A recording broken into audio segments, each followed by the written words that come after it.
দাঁড়াবে। যেদিকে তাকাবেন দেখবেন ডাক্তার দৌড়াইতেছে। ডাক্তার চিকিৎসা গ্রহণ করবে, দৌড়াবে না, চিকিৎসা করবে। এক স্বাস্থ্যমন্ত্রী আসছেন, আয়সা নিয়ে লাভ দিয়ে বললেন যে এখন থেকে রুগীরা ডাক্তারের পিছনে দৌড়াবে না, ডাক্তাররা রুগীর পিছনে দৌড়াবে। এটা বলে উনি ঘুমায় পড়লেন।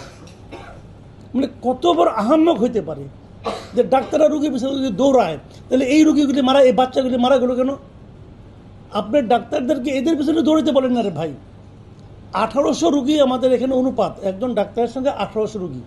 এখন একজন ডাক্তার যদি 1800 রুগীর পিছনে দৌড়ানো শুরু করে, তাহলে অবস্থাটা কী দাঁড়াবে? যেদিকে তাকাবেন দেখবেন ডাক্তার দৌড়াইতেছে। ডাক্তার চিকিৎসা গ্রহণ করবে, দৌড়াবে না, চিকিৎসা করবে। এই লোক বলতেছে এটা করবে। তো তারপরে কোথায় উনি গত 7 দিনে ওনার কোনো বক্তব্য পাইছেন? উনি কী বলছেন, কী বক্তব্য দিয়েছেন উনি? উনি কি বলছেন যে কথাগুলি বলছেন তার মধ্যে কোনো সমাধান আছে? ভাই এইগুলি কোনো কথা না। মানে কত মানে মানে দায়িত্বহীন ব্যক্তি হইতে পারে এরা। ভাই হাম এমন কোনো রোগ না যে হলে আপনাকে মরতে হবে।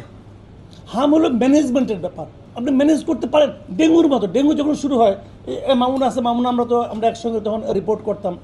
ডেঙ্গু নিয়ে আমরা তো অনেক রিপোর্ট শুরু থেকে তো আমরাই করছি কাজগুলো। ডেঙ্গু প্রথম দিকে মরতো, পরে কী হলো, ডেঙ্গু আর মরে না, কারণ এটা ম্যানেজমেন্টের ব্যাপার।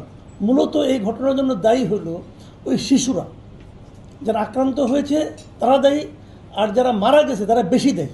তাদের দায়টা হলো তারা এই দেশে জন্মগ্রহণ করলো কেন? এমন একটা দেশে তারা জন্মগ্রহণ করছে যে দেশে দায়িত্ব নেওয়ার মতো কেউ নাই। এর চেয়ে পেইনফুল ঘটনা আর কিছু হতে পারে না। বিষয়টা হলো কি, আন্তর্জাতিক সংস্থা, উনি বললেন যে আন্তর্জাতিক সংস্থাগুলো জানতো যে এই ধরনের একটা আউটব্রেক হবে, আর কেউ জানতো না কেন?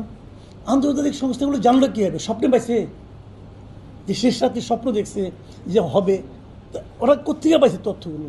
আমাদের এখান থেকে ডাটা নিয়ে তো বলছে। তো আমাদের এখানে বিশেষজ্ঞরা কী করলো? তারা কেন জানলো না যে আউটব্রেক হবে? এরা কি বেতন টেতন নেয় না আমাদের কাছ থেকে? তো এই সমস্ত লোকরা আমরা রাখছি কেন?